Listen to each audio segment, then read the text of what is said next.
Episode 4। और फिर कुछ दिनों बाद आज सैटरडे है, जिस दिन वागुरी और रिंतारो को साथ में पढ़ाई करनी है और रिंतारो वागुरी से मिलने के लिए ट्रेन से जा रहा है। लेकिन इस समय ये काफी ज्यादा नर्वस फील कर रहा है। लेकिन फिर बाहर देखते हुए रिंतारो सोचता है, मैं ये नजारा न जाने कितनी बार देख चुका हूँ, लेकिन पता नहीं क्यों आज मुझे पूरी दुनिया बिल्कुल अलग नजर आ रही है।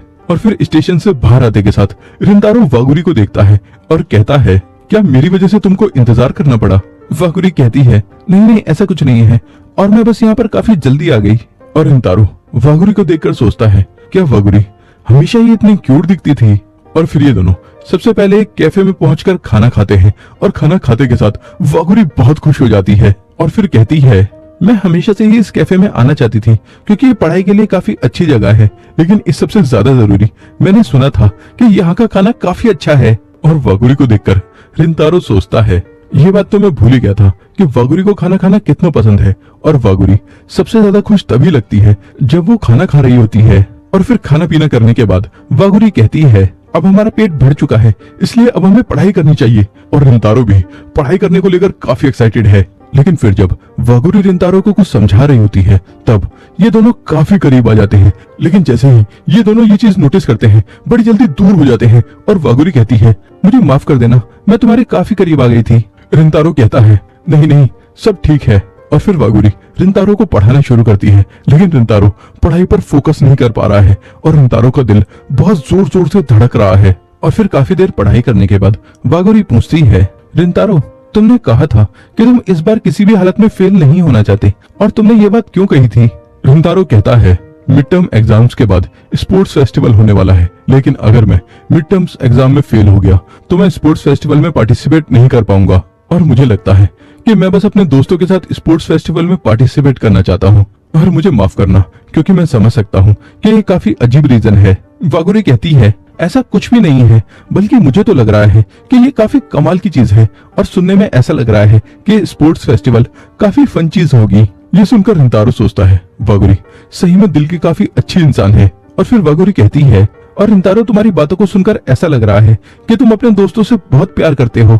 ये सुनते के साथ रिंतारो की खांसी निकल जाती है। वागुरी पूछती है, तुम ठीक हो ना? रिंतारो कहता है, हाँ मैं ठीक हूँ, लेकिन तुम ऐसा क्यों कह रही हो कि मैं उनसे प्यार करता हूँ, और या फिर तुम ये कह सकती हो कि मैं उनको पसंद करता हूँ? वागुरी कहती है, मैं भी अपने दोस्तों से बहुत प्यार करती हूँ, और वो सभी लोग काफी कमाल के हैं, और खास तौर पे सुबारू। और जब से हम बच्चे थे तब से ही हम काफी अच्छे दोस्त हैं। और लोग हालांकि सुबारू को समझने में गलती करते हैं, लेकिन वो दिल की काफी अच्छी इंसान है, और अपने पास्ट की वजह से सुबारू लड़कों को पसंद नहीं करती। और जब तुमने सुबारू को जज नहीं किया था तो मुझे काफी खुशी हुई थी, और इसके लिए शुक्रिया रिंतारो। और फिर ये दोनों दोबारा पढ़ाई करना शुरू करते हैं, और रिंतारो सोचता है, एक बार और मुझे वागुरी की बातों से काफी ज्यादा खुशी मिली है। और फिर काफी देर पढ़ाई करने के बाद ये दोनों अपने अपने घर के लिए निकलने वाले हैं। लेकिन जाने से पहले वागुरी रिंतारो को एक नोटबुक देती है, जिसके अंदर रिंतारो के लिए मिड टर्म्स एग्जाम के लिए स्टडी प्लान वागुरी ने बना दिया है। और ये देखकर रिंतारो कहता है, वागुरी तुम्हें अपनी पढ़ाई भी करनी है, लेकिन उसके बावजूद भी तुमने ये किया। वागुरी कहती है, ये कोई इतनी बड़ी बात भी नहीं है, और वैसे भी मैं चाहती हूँ कि तुम अपने दोस्तों के साथ स्पोर्ट्स फेस्टिवल को एंजॉय करो, और बाद में मुझे स्पोर्ट्स फेस्टिवल के बारे में सब कुछ बताना, ठीक है? ये सब सुनने के बाद रिंतारो थोड़ा सा सेंटिमेंटल हो जाता है, और वागुरी जब जाने लगती है तो रिंतारो कहता है, वागुरी इस सब के लिए तुम्हारा शुक्रिया। और वागुरी फिर रिंतारो को गुड लक बोलकर यहाँ से चली जाती है। और रिंतारो सोचता है, अब मैं इस एग्जाम में फेल होना अफोर्ड नहीं कर सकता। और जैसे ही रिंतारो ट्रेन में जाने के लिए आगे बढ़ता है, वैसे ही रिंतारो का बैग सुबारू पकड़ लेती है और कहती है, क्या तुम्हारे पास थोड़ा टाइम है, क्योंकि मैं तुमसे बात करना चाहती हूँ। और फिर रिंतारो और सुबारू बात करने के लिए कैफे में आ जाते हैं और कॉफी पीने लगते हैं। लेकिन रिंतारो सोच रहा है, काफी देर हो चुकी है, लेकिन अभी तक इसने कुछ नहीं बोला है। लेकिन फिर अचानक सुबारू कहती है, रिंतारो क्या तुम वागुरी के बॉयफ्रेंड हो? ये सुनते के साथ रिंतारो के हाथ से कॉफी गिर जाती है, और रिंतारो का हाथ थोड़ा सा जल जाता है। और सुबारू रिंतारो को अपना रुमाल देती है, और ये देखकर रिंतारो थोड़ा सा सरप्राइज हो जाता है। और रिंतारो सोचता है, ये ऐसे क्यों बिहेव कर रही है, और क्या ये मुझसे नफरत नहीं करती? और फिर सुबारू दोबारा रिंतारो से पूछती है, क्या तुम वागुरी के बॉयफ्रेंड हो? रिंतारो कहता है, नहीं ऐसा कुछ नहीं है। सुबारू पूछती है, तो फिर तुम्हारा और वागुरी का क्या रिश्ता है? ये सुनकर रिंतारो कंफ्यूज हो जाता है और सोचने लगता है, क्या वागुरी मेरी फ्रेंड है, और या फिर बस वो एक कस्टमर है? सुबारू पूछती है, क्या तुम वागुरी को बस थोड़े ही समय से जानते हो? रिंतारो हाँ कहता है। सुबारू कहती है, ये अच्छी बात है क्योंकि मैं चाहती हूँ कि तुम वागुरी से मिलना बंद कर दो। ये सुनकर रिंतारो हैरान हो जाता है और कहता है, क्या तुम ऐसा इस वजह से कह रही हो क्योंकि मैं चिदोरी से हूँ? सुबारू हाँ कहती है। रिंतारो कहता है, मैं समझ सकता हूँ कि क्योंका स्कूल और चिदोरी के बीच दिक्कत है, लेकिन वागुरी और मेरा ये पर्सनल मैटर है। सुबारू कहती है, मैं समझ सकती हूँ कि तुम क्या कह रहे हो, और जहाँ तक मुझे लगता है कि तुम एक अच्छे इंसान भी हो, क्योंकि लाइब्रेरी के बाहर मैंने काफी सारी रूड बातें कही थी तुम सबसे, लेकिन फिर भी तुमने कोई प्रॉब्लम क्रिएट नहीं करी थी, बल्कि हमें सपोर्ट किया था।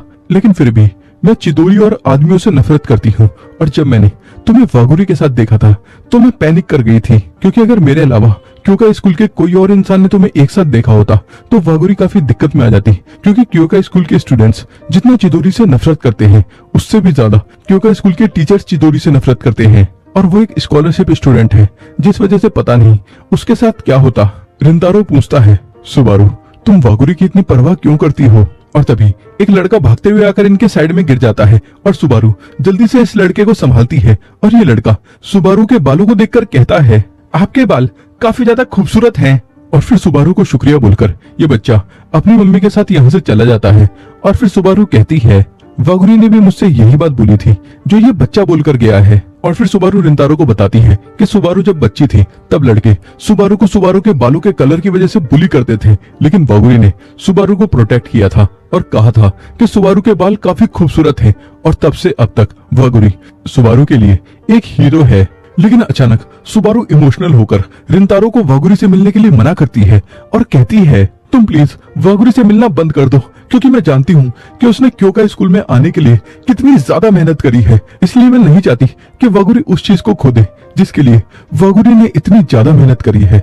हालांकि मैं ये नहीं चाहती जो मैं कर रही हूँ वो सही है या गलत, और हो सकता है ये बात जानने के बाद वागुरी मेरे से नफरत करे, लेकिन मेरे लिए वागुरी की खुशियों को प्रोटेक्ट करना सबसे ज्यादा जरूरी है, इसलिए प्लीज वागुरी से मिलना बंद कर दो।